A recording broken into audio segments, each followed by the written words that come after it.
haijipi. Mtu amekupea so tano. Ikifika saa ya kura, mzee alikupea so tano. Ikifika saa ya kura utafikiria nini? Si ni yeye tu, tutampigia kura at the end of the day. The most is the most disease that is ailing us as Kenyans.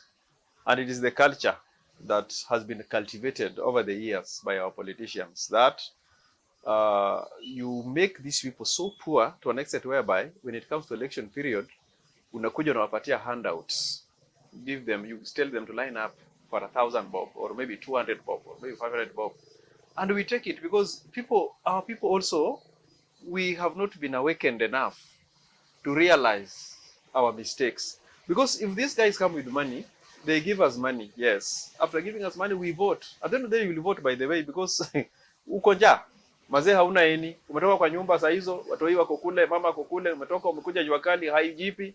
Mtu amekupea so tano. Ikifika saa ya kura, mazee alikupea so tano. Ikifika saa ya kura utafikiria nini? Si ni yeye tu, tutampigia kura at the end of the day.